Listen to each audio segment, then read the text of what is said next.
Next guest is Dr. Josh Schachter. He is an orthopedic surgeon and he's redefining joint care with a commitment to providing actual solutions for his patients. He spent over a decade as the chief of orthopedic surgery and did about 15,000 orthopedic surgeries. He excelled at this, but he saw firsthand the need for non-invasive, innovative solutions that address the root causes of pain and dysfunction rather than masking symptoms. He has a program called Pinnacle Method.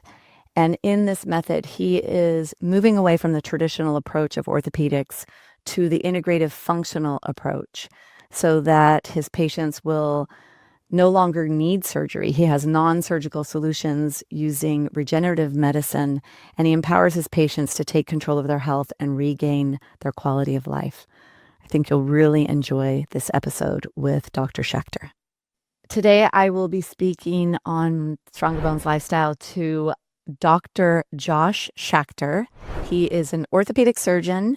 You could listen to the intro on all the other amazing aspects of what he does and who he is. Today, we are going to be, I want to say, kind of blowing up the notion around osteoporosis, the way that we've been diagnosing, managing, and treating it.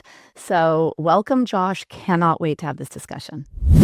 It's awesome to be here. I've been looking forward to this for a couple months, actually. Really appreciate you. Yeah, thanks. All right, let's start. I want to hear, let's hear, who are you? What do you do? Let's tell us your story. Well, Joshua John Rom Schachter. My parents were hippies. I grew up on a hippie commune, actually, outside of Ridgeway, Colorado, if anybody knows where that is. That's the middle name. I'm a board-certified orthopedic surgeon. I'm actually in a small town in Texas. So I'm in Wichita Falls, Texas. If you've ever seen the John Cusack movie, The Ice Storm, that's our claim to fame. We're also a really interesting community. It's about 108,000. Farming and ranching, but also oil and gas. I was hired by the hospital here in 2008 and out of residency, and I'm a general orthopedic surgeon, but I sort of subspecialized in adult reconstructive surgery and then also a lot of sports medicine. So ACL reconstructions and shoulder scopes where we do rotator cuff repairs, those sorts of things. So, and I was a very high volume orthopedic surgeon. I've done about 15,000 surgeries in my career of about right around, 20 years if you count my residency. And then I've been in this community for almost 17 years. I worked for the hospital for a number of years. I was the chairman of the orthopedic department for 10 years. I ran a advanced orthopedic center of excellence. We managed to be certified as we were the smallest hospital in Texas to be certified as an advanced center of excellence, and really quite an accomplishment that I was very proud of, and was really able to develop some great programs around optimizing perioperative surgical care for my patients. And we were kind of trucking along and doing well. And then my wife, when she was about 33, her father was diagnosed with kidney cancer. And it was a relatively rare form of kidney cancer. And I was sitting in the doctor's lounge talking to a friend of mine who is a OBGYN doctor and talking about my father-in-law. And he's like, oh, that's a rare sounding kind of cancer. Have you ever heard of BRCA? So this is the BRCA gene, or the breast cancer gene. And at that time, not many people had heard of it. It was a genetic test that was not paid for by insurance. I mean, what is? And then he said, well, you should really get your wife tested for that. And I didn't really think much of it at the time. And I came home and I said, honey, you know what? We should test you for this just to be careful. You don't have it, of course, but we'll test you for it because your dad, has this rare form of cancer. And she was diagnosed with BRCA gene 1, which is the most severe form of BRCA, which is it creates very deadly cancers of the breast and of the ovary. And so at the age of 33, my wife, who, by the way, I've been married 29 years this year. I married the love of my life. I met her when I was 15 years old, and we got married when I was 20 and she was 18. And we've been through everything together. So this really important person to me was diagnosed with this disease that basically wrote her future. And it was a very impactful, and I was a busy orthopedic surgeon. I wasn't home very much. I was working 90 hours a week. I was doing 25 or 30 surgeries a week, and just really what we call hammering it, doing my best to, make a lot of money and do a lot of surgeries and take care of as many people as I could. And obviously, as a busy doctor, letting my family, suffer the effects of that, which I, look back on in some regret. But this was sort of when she was diagnosed, everything changed. Everything in my life changed. The way that I looked at medicine changed. Everything changed. And the recommendation at the time, and is still, the main recommendation for BRCA positive women, Angelina Jolie's one, is to have a mastectomy and a prophylactic mastectomy, a mastectomy to prevent breast cancer, and also to have the ovaries and the uterus removed. And so my wife, at the age of 33, in her 33rd year, she had 11 surgeries, including a mastectomy with reconstruction, breast expanders. And just shortly after that, her father passed away. So to sit at the bedside with my wife over and over and over and over, and to watch the process of her mourning her womanhood and becoming very, very changed physically, was a painful process. And at the end of her sort of operative period, she'd sort of stabilized and everything was good. By the way, Rob Whitfield is a great personal friend. My wife ended up developing breast implant illness, which she then had for 10 years. And that's another part of the story that we can get to. But at the end of that sort of initial process, where my wife had gone through all these psychological changes, and my wife had been a Venus swimwear model, and she'd done a lot of modeling in her 20s. And so she's a beautiful woman. You know Amber. She was then forced to age prematurely and was really at a loss, was very depressed, was really hurting. And we started talking about, well, what can we do? She started having severe hot flashes. She went into menopause, and she had to deal with these consequences of menopause for months. And she was just basically begging her doctors, what can I do to feel better? There's no option for me. And her oncologist absolutely forbade her from doing any sort of hormone replacement therapy. Her obstetrician was a little bit, or her GYN doctor was a little bit more open. He said, okay, well, no problem. We'll give you some hormones. So he basically grabbed a sample bag of hormones and handed it to her and said, here, take one of these a week, see how you feel. And in 6 weeks, we'll get back together. Tell me which one you liked best, and we'll write you a prescription for that one. And I thought, that's not very scientific. That doesn't sound like anything we want to be involved in. And so we got involved against our oncologist's recommendations. We searched out a functional medicine BHRT provider and started working with him with hormone replacement therapy for her. About 3 years later, I started working with them as well. And it's really been a life-changing experience. I truly believe that it's prolonged her life very significantly. It's helped her to be a full human being, where she really didn't feel like that before. And so that really changed. And that, combined with the experiences that I had sort of watching her being taken care of by this traditional system, really changed the way I started to think about medicine. And so if we fast forward a little bit. Well, wait, before we fast forward, because I want to stay there, because I think this is really, really important. Yeah. So I did not know all that about your story, which is amazing, which now helps me understand why you do what you do. And that's what's really important.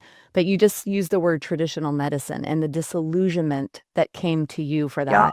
And that is my big mission, and what I really want to speak a lot to about here. And then we're going to move on to the future, or what you do now, because I think that's really important that you have that backstory, because then you have all that knowledge to do what you're doing.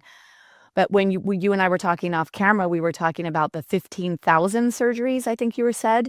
So I want to still stay in that traditional model, because what we need to do is we actually need to shed light on how wrong it is, how disserving and disempowering it is for women.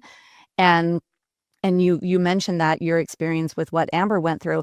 So can we just speak a little bit more about that experience for you? You were a traditional orthopedic surgeon. Can you just give us some view of, I'd love to know, hip fractures, pelvic fractures. You said you did adult reconstruction. Oh, so many. Yeah. And Thousands. and then also you were mentioning the medication's role potentially in some of this. So let's talk about the traditional model that you lived in when the bone health world, what you saw, so we could learn about that? So as a traditional orthopedic surgeon, and everybody does it a little bit differently. There's some orthopedic surgeons who are more knowledgeable about bone health, and certainly there's some pioneers out there. We talked about a couple of them. Doug Lucas is one, Van der Wright, really pioneering folks in the bone health. You've had several orthopedic surgeons on your show. I come from a background of high volume orthopedics. Now, I think it's really important for people to recognize, and it's become a bigger problem as time has gone on. When I started in 2008, when you got employed by a hospital, in my case, I was a great partner to the hospital. I worked to help them extend their reach, and I worked to do more surgeries, and we wanted to start to, take care of more and more people. And so we developed programs to help people get into the clinic and be able to have more access to surgical care. What that has become in the last probably, and I would say especially badly since COVID, but we've really started to ramp up on we got to get people to surgery where surgery is the only option. And we're going to speak about bone health too, but I just want to get on this little soapbox and say what I saw in my career from when I started to when I finished with my employment, it was a drastic increase in the pressure for a surgeon to do more and more and more surgeries. And a lot of surgeons really love surgery. And for the longest time, I certainly loved surgery. I think that surgery, and don't get me wrong, there's a lot of, you've had a hip replacement yourself. There's a lot of surgeries, particularly in orthopedics, that I think are super valuable. Joint replacement can be a life-changing option for people. I think it should be the last option, but it can certainly be a life-changing one. But what we've done in this country, particularly because 80+% of orthopedic surgeons now are employed by a system, they're driven by the need to push volume. So we break patients down into something that's called a relative value unit. And so every patient is worth a certain amount of these value units, and that's how a surgeon's reimbursed, right? Mm-hmm. It's not per surgery, it's per unit. When we break these patients down into a unit, it dehumanizes them, makes them into just a surgery to us. And even in people who are super passionate about taking really good care of people, the goal is still to do as much surgery as possible. And so we end up, I think, making a lot of shortcuts in the traditional system. We sign people up for surgeries that we know that almost up to 35%, as of 2019, up to 35% of joint replacements at that time were being done what would be called prematurely. That's in one of our major journals, and it's probably more now. And so that's a really concerning trend. And I like, and that's something that I talk to my patients about, is that we really, hey, there's a lot of opportunity for us to fix your joint without doing these big surgeries. Now, to speak to bone health, in my career, I have seen so many women who have been under treatment for osteoporosis for many years, who fracture, who have, who, it doesn't seem to me, looking grossly at the bone, and I get to look at a lot of bones, right? Just with the bare eye. And I see, well, you've been on Fosamax for 10 years and your bone is like Swiss cheese. I saw over and over and over women being put through a system, given a DEXA scan, told they have a high fracture risk, and then put on a medication that, one, they tolerate very poorly because a lot of these medicines are pretty gnarly and that don't work. For what from an orthopedic surgeon's perspective, well, you still broke your hip when you fell. You've been on you're an 87-year-old woman's been on Fosamax forever, and you still, every time you fall, you break something. You break your pelvis, you break your hip. So it's really, to me, to put somebody on a medicine or to do a surgery that's going to place them at increased risk when there's very limited effect of the medicine, it's a terrible travesty. And we are really seeing that in traditional medicine now. Now, not every single osteoporosis medicine is so horrible, but a lot of them, I think, are really wrongheaded. And the way that we treat osteoporosis in this country has been very wrongheaded. We know, I just heard JJ Virgin and Vonda both talk about the importance of weight-bearing exercise as we age. That is not something that I recommended in 2015. Because I was in the traditional mode, oh, hey, you don't want to do weight-bearing exercise. It's going to cause your joints to degenerate more. Well, I have learned through my process, through my, coming into this space and being much more interested in taking good care of my patients, how important these things are, critically important. And so when we substitute exercise, weight-bearing exercise for, with some drug that basically kills your bones activity, that's what, bisphosphonates, they don't do anything to build your bone up. They just make your bone stop remodeling. It makes it much more brittle. It inhibits your osteoclasts, which help your bone remodel. And they're terrible drugs. We see a lot of problems from these drugs. In particular, you see things like really weird femur fractures. Like at the top of the thigh bone, you have these proximal third femur fractures. That's a signature of bisphosphonate treatment. You see jaw osteonecrosis. We see a lot of other things. And so I always sort of had this question. And then when I have a patient who breaks their bone, you have to stop all those medicines because the bone won't heal. And it doesn't make any sense to me to think, well, you're taking a medicine that prevents the bone that I'm trying to take care of from healing. How is that actually preventing osteoporosis in any meaningful way? And what we're finding now, when I listen to you talk about it, when I listen to your experts talk about it, well, that's because they don't help. They don't. They make the problem worse. Yeah, the other thing is, so that's the bisphosphonates, which is the most prescribed.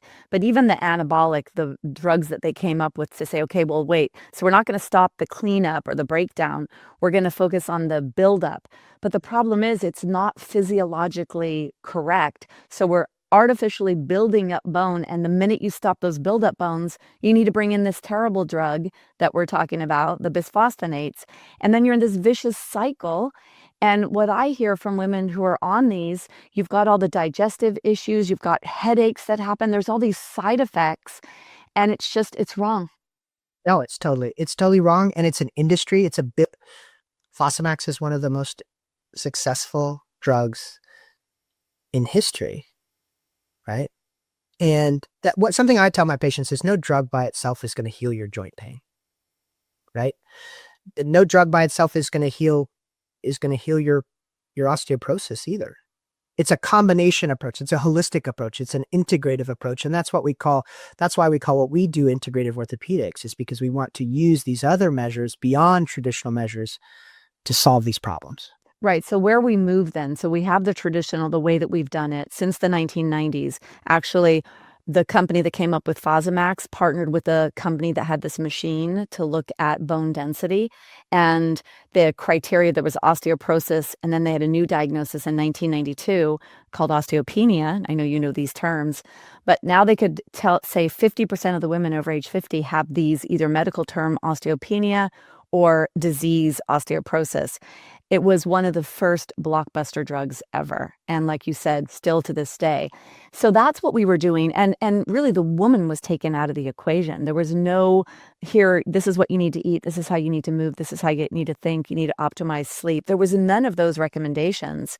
And so the traditional approach is wrong. We need to change it. And I think really where that shift comes, and I wonder if you would agree with me on this, when we could start to look at bones and osteoporosis as a metabolic and inflammatory disease or condition. When we start to look at that, then we look at, if this is the why, traditional medicine looks at the what. You have osteoporosis, here's the Band-Aid or the pill.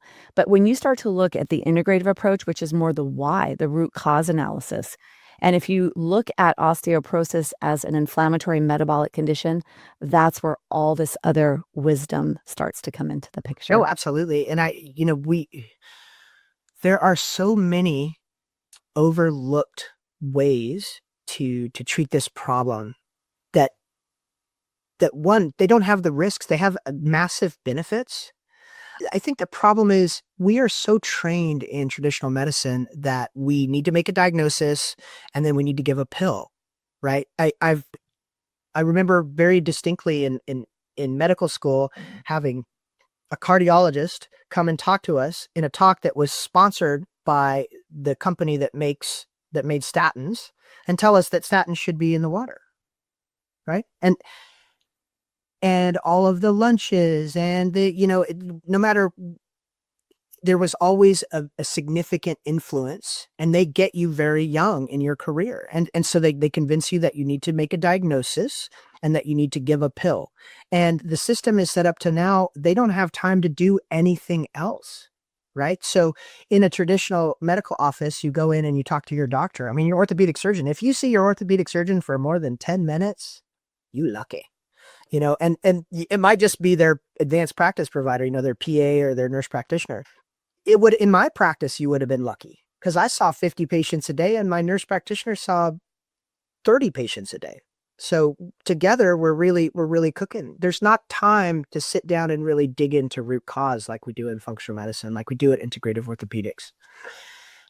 And we've all been so adversely influenced by the industry, right?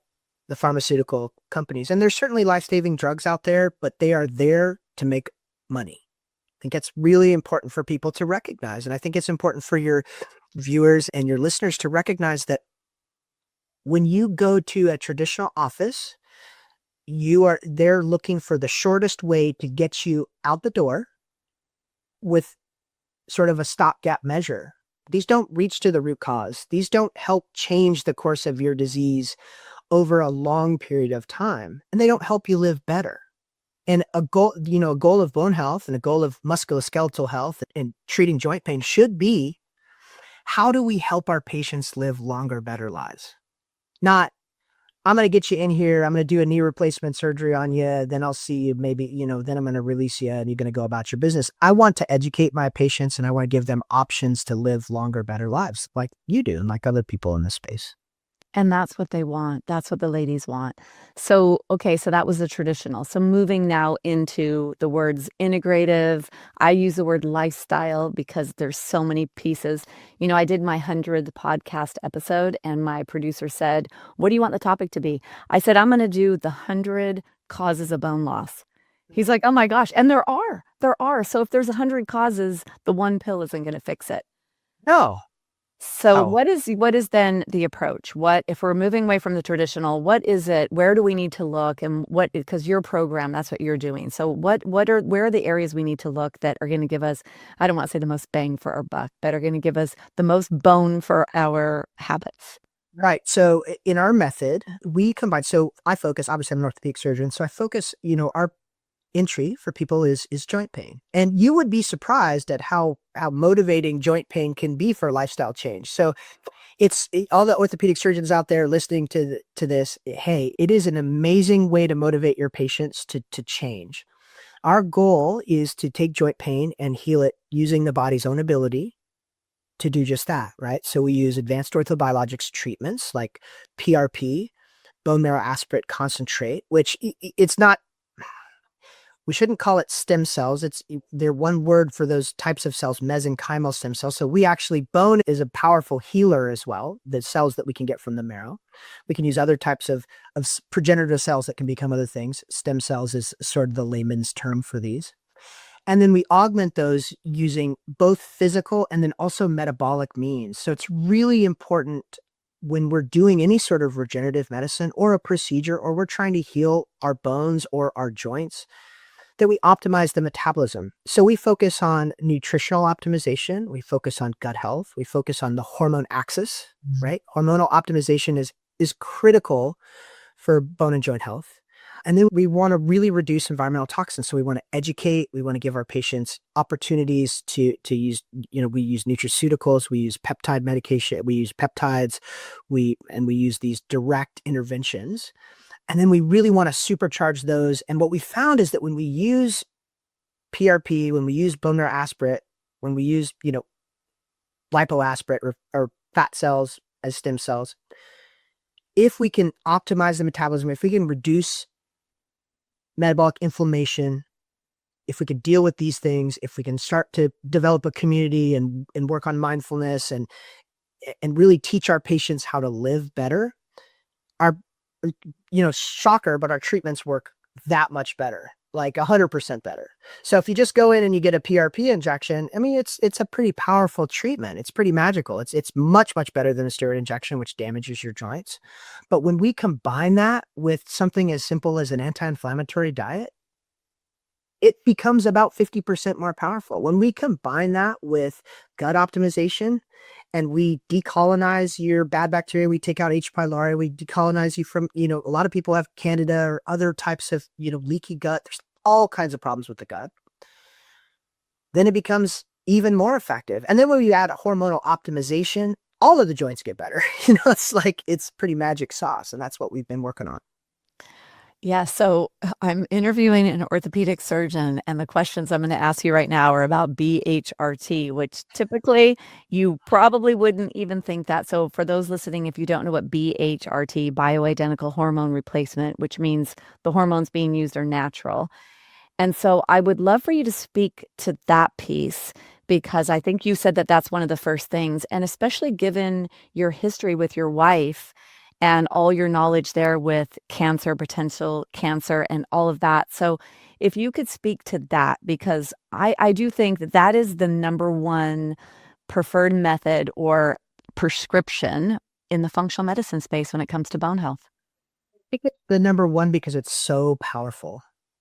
Hormone replacement therapy, in my experience, watching my wife's journey, watching her go from hot flashes to no hot flashes in 2 days, watching her joint pain. I mean, she was crippled with joint pain at 33. Her every joint hurt, and she starts progesterone estrogen mix with a little testosterone, and all this. I mean, everything changed. And being able to watch that person revive, it's like watching a phoenix rise from the ashes. It's like this amazing, beautiful person I've spent my whole life with. I hadn't even recognized her for 6 months, and then here she is. It really spoke to the power of what these naturally occurring substances in our bodies do and how important their optimization is. I think it's really important for us to recognize that in men, particularly, testosterone levels have fallen very significantly, drastically over the last, 80 years. Something about modern society is really impeding our ability to secrete testosterone. And women are going into menopause. We're having perimenopausal symptoms in late 20-year-olds. We have people come into the office and they're, it's a head scratcher. You're like, well, why is this happening? BHRT is a very powerful way to optimize and give women that, I don't want to say sense of normalcy, but to give them their life and their youthful vigor and their feeling of youth back. And it also really, really helps with joints. Estrogen really supports cartilage health. Estrogen itself supports cartilage health and synovial fluid. And there are actually receptors for estrogen in the lining of a joint. And so if we have very low levels of estrogen, then it allows our joints to degenerate quite rapidly. And so women are 3 to 4 times more likely to develop osteoarthritis in middle age and beyond than men. And it's a more painful type of arthritis. Dr. Vonda Wright, who I'm a huge fan, so I'm gonna keep talking about her, but she just published a paper on the musculoskeletal syndrome of menopause, right? So it's been identified that lacking in these hormones, lacking in these critical sex hormones really does have a huge impact on how we feel and how we age. Right? There was there was a study that was done in 23 that showed that low levels of testosterone actually allowed arthritis to accelerate in both men and women were the most affected by low levels of testosterone. So it makes a huge difference in the woman. There was just a great study that was done in 2025, January of 2025, just totally modern. Low levels of testosterone very closely linked with advancing arthritis in the United States. So amazing. We're getting more and more research that's showing us that the musculoskeletal system is very closely associated with the hormone axis. Yeah, and the thing about osteoarthritis, if you're in pain, you're not going to move. If you don't move, you're not going to develop lean skeletal muscle. Lean skeletal muscle is what stimulates the bones. The bones are judgmental, present moment. So every day, all day, what do they need to? They'll do what they need to do for you. So it's so important that we move. It's a use it or lose it proposition. And if you're in pain, you're not going to move. Yes. So when it comes to BHRT, here's the thing. Most women are not really diagnosed with osteoporosis until they're 65 or maybe 60, because that's when they're getting their DEXA scans. Some are a little bit younger, but most of the women I work with, they are 50 plus, but they're much more 60 plus. So 10 years post-menopause, 15 years post-menopause. And then, of course, we had the Women's Health Initiative of 2003 that ruined everything, right? That was a terrible study that was using synthetic hormones and giving oral estrogen, which is not the way to take estrogen. And so we really took hormones away from women, really scared us for 20 years. So what do we do for the population? Like if you have women that are 60 plus that come in that are 10 or 15 years or even 20 years post-menopause, what are the recommendations there when it comes to hormones? Well, there's been some real movement here. There was some recent movement. The recommendations are that hormone replacement therapy can be safe in women up to 65 and older. And I have a lot of, my colleagues and mentors in the integrative space that will do hormone replacement therapies. It needs to be monitored. It needs to be appropriate, but we'll do hormone replacement therapies even in older women to help with these musculoskeletal, issues. We also know that, urinary incontinence has been tied to dementia, right? So we develop chronic urinary tract infections. Estrogen cream can really help with a lot of these types of problems. So I think applications of hormone replacement therapy, even in our older patients, is safe and effective and really should be more considered than it is now. I have had women come to my practice and they're like, oh, my doctor said I don't need hormone replacement therapy. He said that and it's not just the guys. I hear it from female doctors too. And unfortunately, I love you guys, you OBGYN docs, but some of you guys are the worst about this. Really shut down women pretty badly. And she was told that, oh, you don't need those hormones. You just want to feel better. Well, yeah, of course, the whole point of life is to feel good and to be able to live an active life.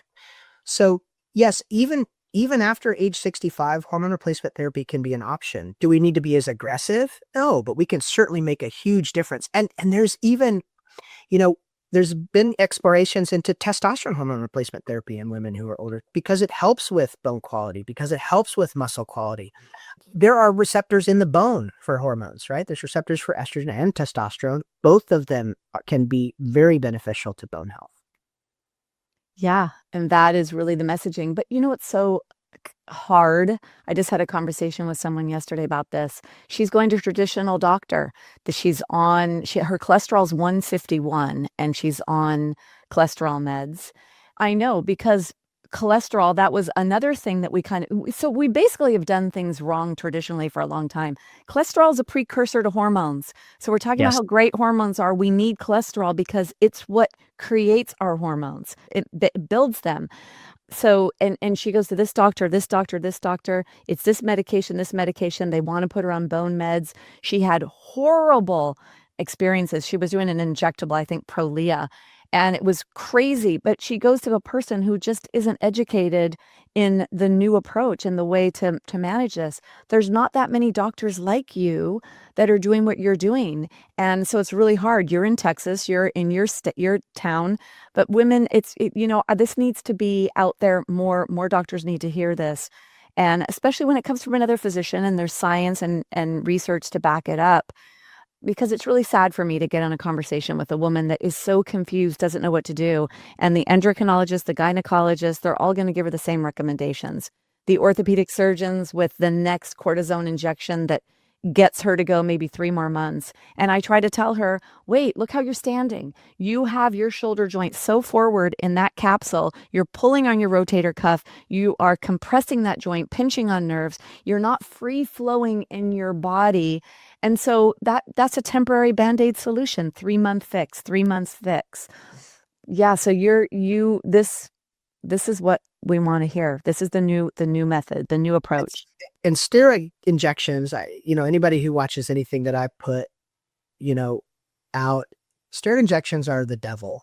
We've been doing steroid injections since 1949 and we've known since 1951 that they substantially damage the tissues that we inject them into. They form crystals. They have a very profound anti-inflammatory response. And I'm not talking about, if you need steroids to treat your autoimmune disorder or I have questions about that because we should be looking at your gut and not necessarily doing steroid, but whatever.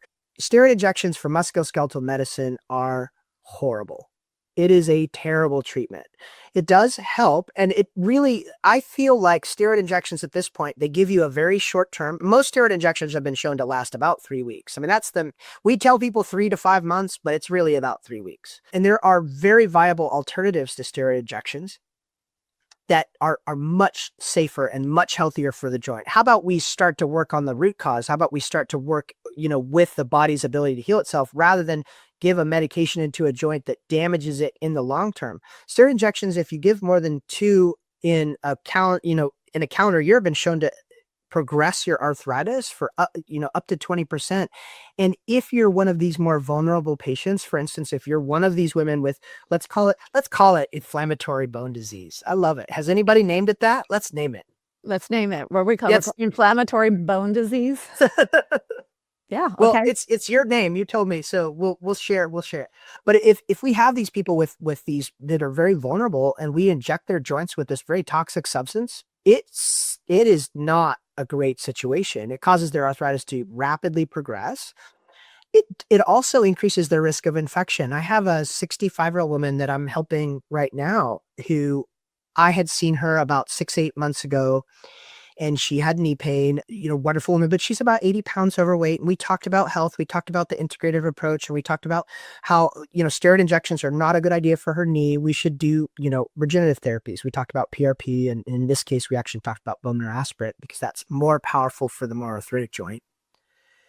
And she elected not to do it because insurance doesn't cover these powerful treatments, which is a travesty. Insurance will cover you having all kinds of stuff that doesn't work, like Fosamax, which is going to increase the cost of the system dramatically, or a steroid injection, which is going to put you at risk, but it won't cover something that is so healing. And so, and so she actually came back into the office. Now, in the interim, she had really taken to heart the health part, which fills my heart. This makes me so happy when, even though she didn't elect to do this with us, she still went home and made a huge change. So it really affected her life. She lost 60 pounds. She was working out daily. She was doing all these things. And she told me her story. She was on the rower and her right knee started bothering her. And she thought to herself, I don't want to slow down. I'm on a great trajectory here. Call her primary care doctor. Hey, my knee's hurting a little bit. What should I do? Come in and get a steroid injection. So in small town Texas, we go get a steroid injection. And about 3 days later, she started to have some very severe swelling and pain, very severe pain. Calls her doctor. We can get you in a couple of weeks. Well, time goes on. About 3 days later, she goes to the emergency room. They go and they drain it. Unfortunately, they didn't really take the time to look at the fluid. So she continues to have her problem. She comes to my office, and it's been 2 weeks since she's had her steroid injection. Her knee is absolutely full of infection. And so that's a surgical emergency. So we take her to the operating room. We have to wash her out. We can't avoid a surgery at that point, right? We did something that is so damaging and increases our risk of infection in all kinds of ways. And we end up with an infection, and it is directly because of a steroid injection. And so now she's, bedridden. She's struggling to walk. And so all of those gains that she made by investing in her own health, all the time she spent, has been reversed by this treatment that honestly is probably as much for the doctor as it is for the patient. I give you a steroid injection, you feel better immediately. That's very rewarding. I'm a doctor. I want you to feel better, right? I want you to feel good. So if I can give you this treatment that works so quickly, gosh, I feel awesome. Look, you walk out of my office, you're feeling good, you're smiling, but I'm putting you at risk. And I think that a lot of that traditional medicine is it is the shortest route. It's one size fits none. We don't tailor this care to the individual person. We should work with biology, not against it. And we do that so often in the traditional system. One size fits none. I love that. That is so right on.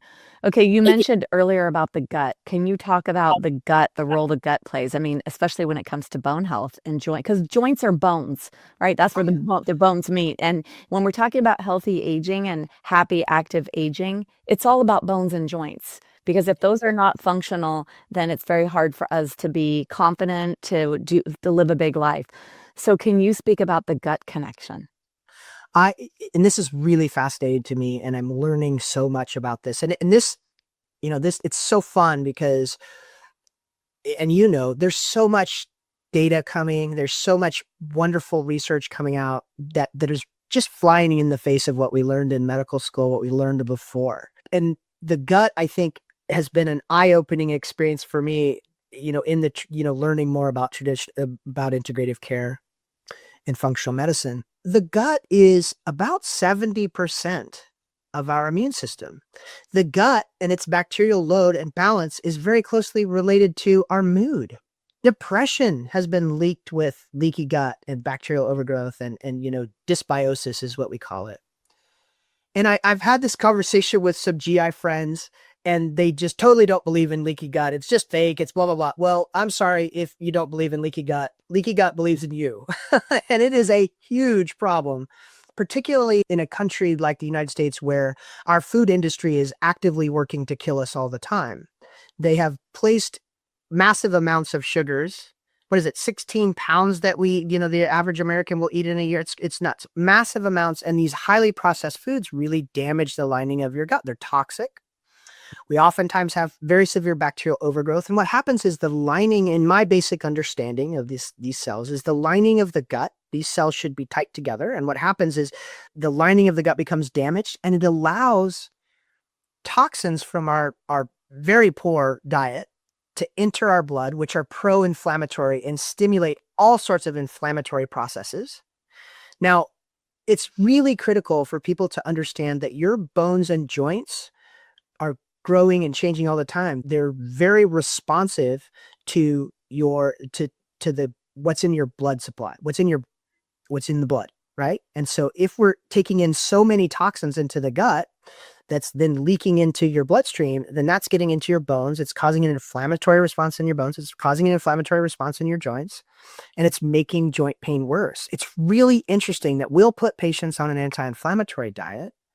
We'll cut out processed food immediately from a patient. We actually have them on an anti-inflammatory diet for about 2 weeks before we do our first procedure typically. And I really like to be very, I really like to push that. Hey, let's clean up as much as we can of your system before we do these interventions. And we find that oftentimes people who had a pretty bad diet will improve their joint symptoms by 30 to 50% within that 2 weeks. Then people call in and they're like, "Are you sure I need this? My joint feels great." And I'm like, well, you do need it, but it also really shows you just how toxic our food situation is in the United States. And it is really hard to find good food here. Everything is processed, everything has sugar in it. So I think that's a real shame. And the more we learn about the gut, the more we learn that inflammatory processes are tied to the gut, that mental processes are tied to the gut, dementia, and gut health have been associated. And then we have things like autoimmune disease, which are probably very closely associated with gut health. One of the most dramatic things that I see change in people as we improve their gut and their gut health is type 2 diabetes. And we see people go from hemoglobin A1Cs, which is the number that sort of averages your control of your blood sugar over the past, month or 6 weeks. We see them go from a very bad A1C, which, the normal range, diabetes is at 6. I have a guy who's at 10. Within 3 months of a gut protocol and treating him, his diabetes is normalized. We didn't change anything else. So it's really important for people to recognize the importance that it's critical. Our health is really predicated on what we put in our mouths. And the design of our situation here in the United States is that it's designed not to be good for us. It's designed to be more addictive than it is effective. Right. It's in a laboratory where scientists are trying to put in addictive qualities into the food. It's big food, big pharma, big insurance that really have ruined things. So a couple of things of what you said. Leaky gut leads to leaky bones. Absolutely. And then you also said leaky gut leads to leaky brain. Yes. Yeah. And one thing I thought was interesting, you said It's amazing the healing we see when we put someone on an anti-inflammatory, and I would then expect as a doctor pill, medication, treatment, but no, you said an anti-inflammatory diet. Yes. Food plays. Inflammation is super important. We need it. Like, you need acute inflammation so badly. Acute inflammation is how we grow muscle, right? Acute inflammation is how we heal. Acute inflammation is what I work with every day when I do regenerative therapies. It's when it becomes a chronic inflammatory response. It's when we have chronic stressors on the system. It's when the building blocks of what we're made of are so compromised by our diet that it becomes a real problem. Inflammation by itself is not the enemy, it's chronic inflammation, right?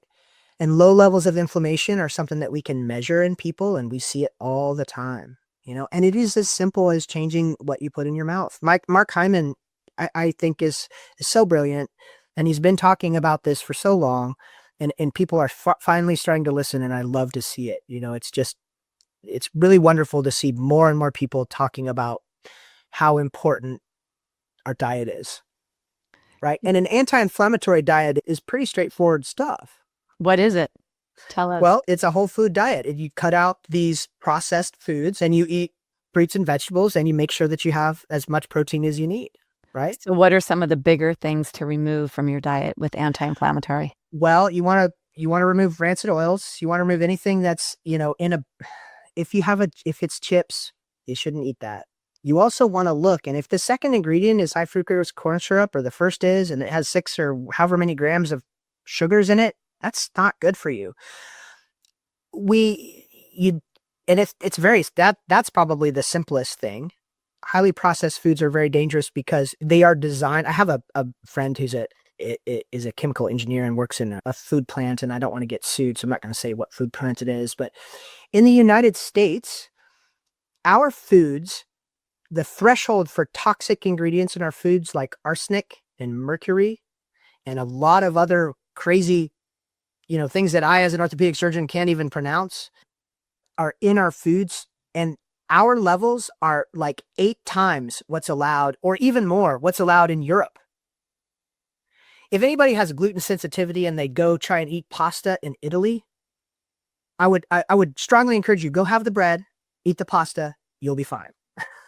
It is amazing how different these simple staple foods are in other countries that don't allow the sorts of abuses that we in the United States allow every day.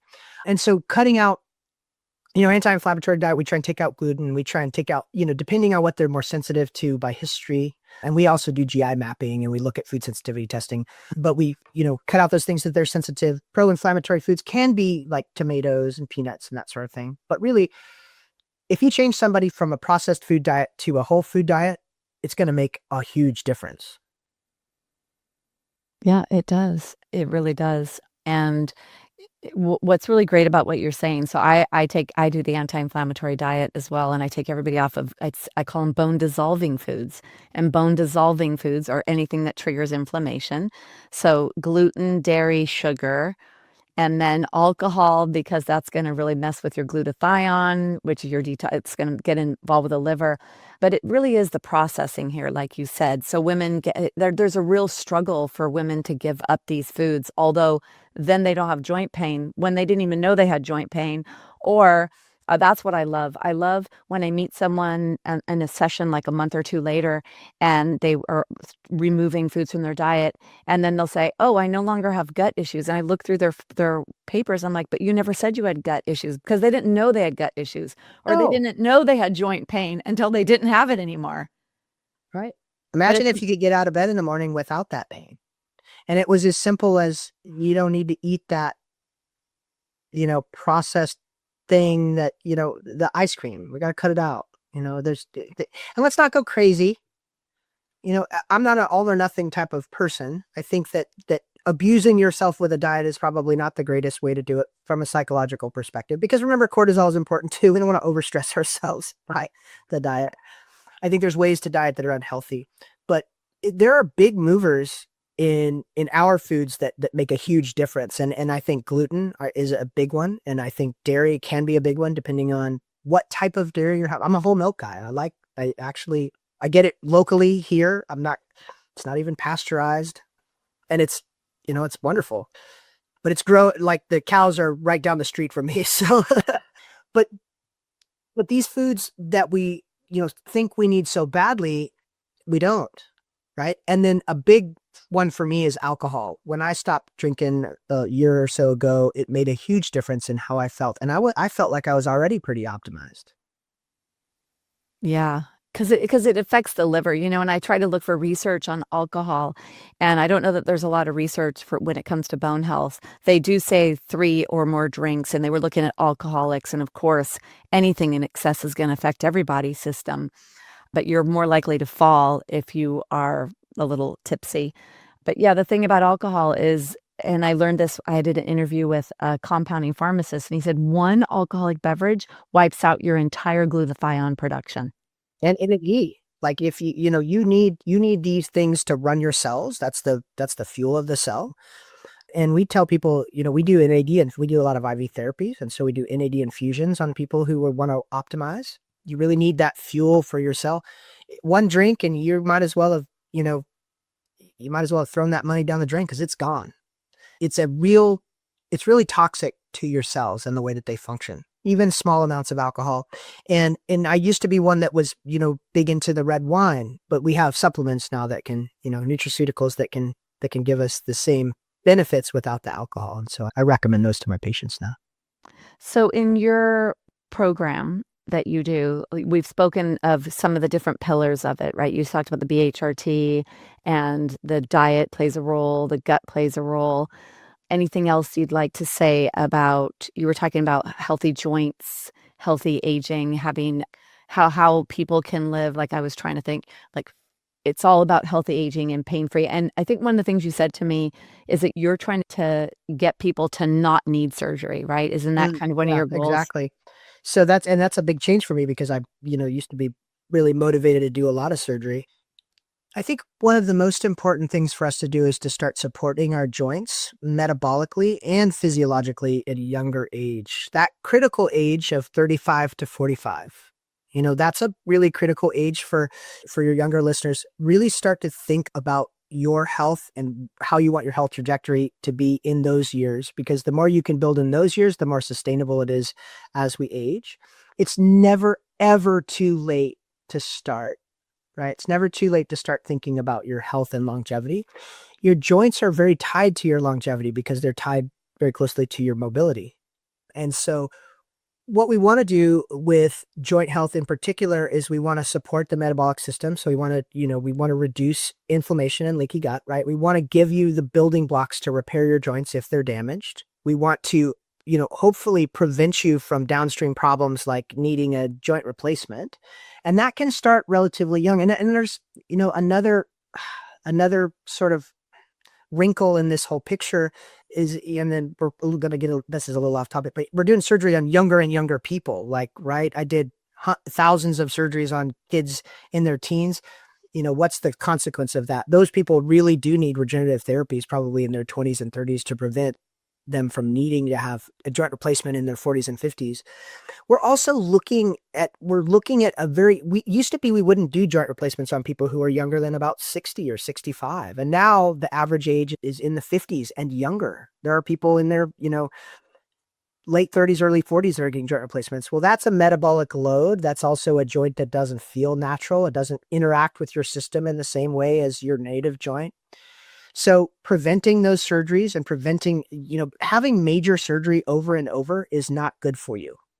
It damages a lot of the different systems, and it's very hard to recover from that, from a metabolic perspective. And I truly think if we looked at that critically, we would find that people who had many, many surgeries over a period of time probably have a much shortened lifespan, especially if we don't take any care to optimize their metabolism. So cellular health is going to be something that's really important for healthy aging, right? Supporting your cell's ability to recover and preventing that cellular senescence. You can use things like glutathione, making sure that you're supporting your cells with NAD, and there's supplements for NAD, and also you can do infusions. The diet is the most important thing, but the most critical thing is exercise. The biggest mover, if you did nothing else, would be did you get enough exercise and did you maintain your skeletal lean muscle mass? That is the most closely that I am aware of, the most closely associated metric with healthy aging is how does our musculoskeletal system support us through our aging process? And it's not like what we used to say, hey, avoid weight-bearing exercise, avoid lifting heavy weights, older woman, you don't want to do that because it's going to cause your joints to degenerate. That's not true at all. What we're finding now is that maintaining mobility, like you do for your patients, is critical, but also weight-bearing exercise is critical, not just for bone health, but also for joint health. Maintaining skeletal muscle mass is a critical metric for what we measure when we look at it. Also, grip strength is very important. And then making sure that if you have a degenerative joint, if you are starting to have joint pain, that we dig into it, that we don't mask it, right? That we don't treat you with an anti-inflammatory medication that you're going to take for years.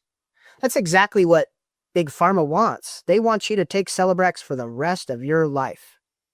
They want you to take these medicines for the rest of your life.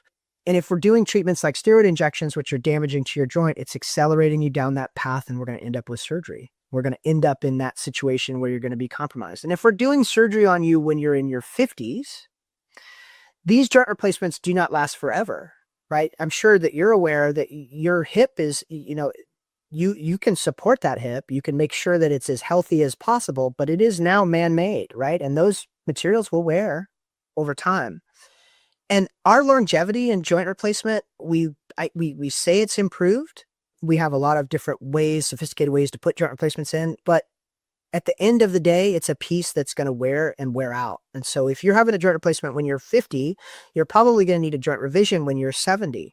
Well, sure, you're super healthy when you're 50, right? It's more optimal. But then as you're 70, as you're aging into your later ages, it becomes much more dangerous to do this. And it impacts the last decade of your life. Mark Hyman talks about the golden decade. And I think that's out there. People think about this. My passion is I want people to live the last 10 years of their life. I want it to be when they're 130, and I want them to be vital, active people until they can die wherever they choose. And the fact of the matter is that 80% of Americans spend the last 10 years of their lives in and out of hospitals. The last 2 years of their lives, on an average, 3 doctor's visits a week, and they die in a hospital. And just that to me is a tragedy.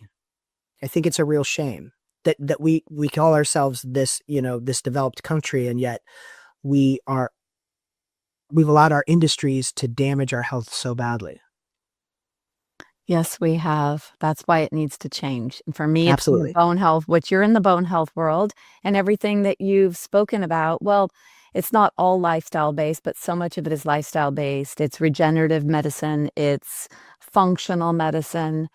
And yeah, there's more that we have control over than we realized. And that for me, I guess, is my big thing, is that disempowerment piece that we've let them control everything and we gave our power away and didn't have any, but we actually have way more power in making sure. Is the golden decade, you're saying that's the last decade of life? Mm-hmm. We have more control over what that's going to look like for ourselves. Absolutely. And we're learning more and more about it. We're learning more and more about how to push that decade out and make that decade more impactful, more enjoyable, and more filled with life. Yeah. All right. Anything else that you'd like to share? You've shared so much and it's been amazing. Well, I just would like to encourage as many of your listeners as possible to really double down on their health, to really think about if you have joint pain and you're considering surgical intervention, and some surgeries you're not going to be able to avoid it. Sometimes you have to do it. If you're considering surgery, or if you're considering some of these more traditional methods like steroid injections, I would urge you, do some research into regenerative therapies, PRP and stem cell. Also, remember that